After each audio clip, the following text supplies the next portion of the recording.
Adam et le sens des responsabilités.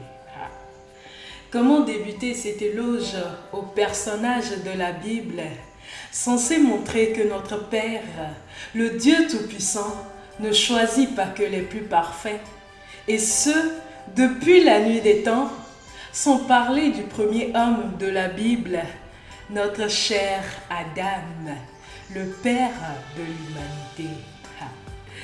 Et pour cela, je vais dans le livre de la Genèse, au chapitre 2 et 3. Beaucoup d'encre ont déjà coulé parlant de notre chère Ève, sa moitié, sa bien-aimée, comme étant celle qui a poussé l'humanité dans sa chute en mangeant le fruit défendu. Portant aujourd'hui globalement sur la femme le poids de la responsabilité de la chute de l'humanité. Soit. Mais je voudrais m'attarder sur notre premier homme, le Père de l'humanité, loin de le juger. Les faits racontent dans le livre de la Genèse, au chapitre 2, du verset 18 au verset 24, qu'il avait tout, l'amour et l'amitié de Dieu, en travail, prendre soin du jardin d'Éden, des compagnons, les animaux. Mais il ne se sentait pas complet et il lui manquait quelque chose. Alors, le Dieu Tout-Puissant lui a créé une aide parfaite, tirée de sa côte, tellement si parfaite qu'il s'est écrié lui-même en la voyant. Voici cette fois-ci, celle qui est l'os de mes os et la chair de ma chair. Il a voulu, Dieu l'a exaucé et il a remercié Dieu. Du verset 16 au verset 17, l'histoire raconte aussi que Dieu lui a dit qu'il pouvait manger de tout en lui confiant le jardin, sauf de l'arbre de la connaissance du bien et du mal. Autrement dit, une seule interdiction très claire. La même histoire raconte au chapitre 3 que sa femme, l'os de ses os, la chair de sa chair, a mangé le fruit défendu, trompé par le serpent, et lui en a donné, et il en a mangé également. J'ose préciser, sans aucune objection. Alors, quand le Dieu Tout-Puissant demande à qui la faute et que le sens de la responsabilité s'impose, on voit très vite le positionnement de notre cher Adam, le Père de l'humanité. Mot pour mot, il attribue la faute à sa bien-aimée, jadis surnommée la chair de sa chair, l'os de ses os, qui à ce moment devient tout simplement la femme que Dieu a mis auprès de lui parce qu'elle avait initié le péché.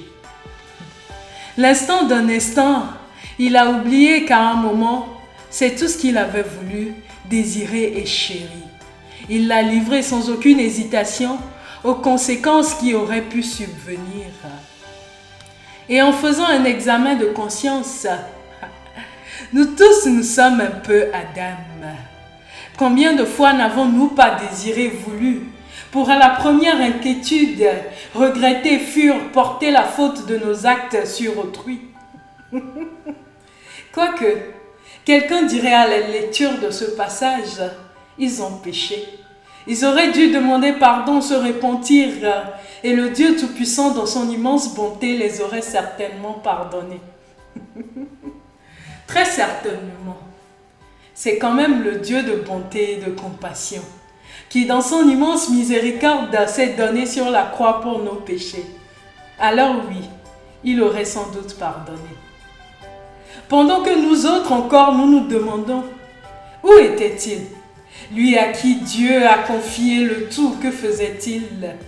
Et comment a-t-il pu passer à côté de l'événement et porter la faute sur sa jadis douce moitié? Cherchons pour nous très certainement à lui imputer la faute comme étant le responsable de la chute de l'humanité.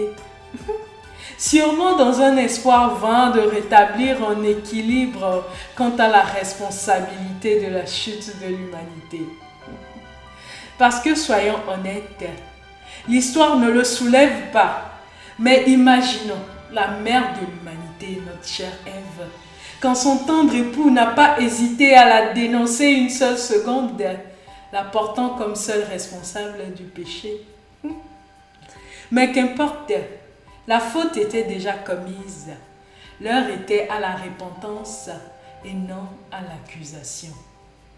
Alors pour moi, s'il est des leçons à tirer, vous pourrez être la plus merveilleuse des créatures, le plus haut gradé de tous les hommes. Vous pouvez commettre des fautes comme Ève, furent votre responsabilité comme Adam. Nul n'est parfait. À la première faute, vous pouvez être rejeté par le monde qui vous a tant jadis chéri, comme Ève. Vous pouvez être vous-même, celui qui accuse, qui rejette ou qui fuit ses responsabilités comme Adam. Mais rappelez-vous en toute chose que vous avez un Dieu de compassion qui vous a créé, qui a son regard sur vous et qui, dans son immense bonté, a choisi le sacrifice à la croix pour vos péchés. Alors, après ce sacrifice à la croix de notre Seigneur et Sauveur Jésus-Christ, que ne peut-il pardonner?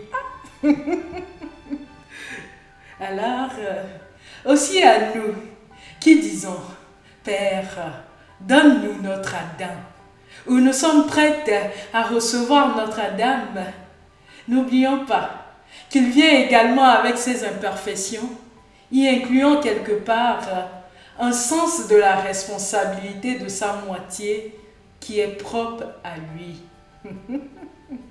Alors, je nous invite tous à lire ce passage, à le méditer et à partager avec nous votre impression de cette belle histoire.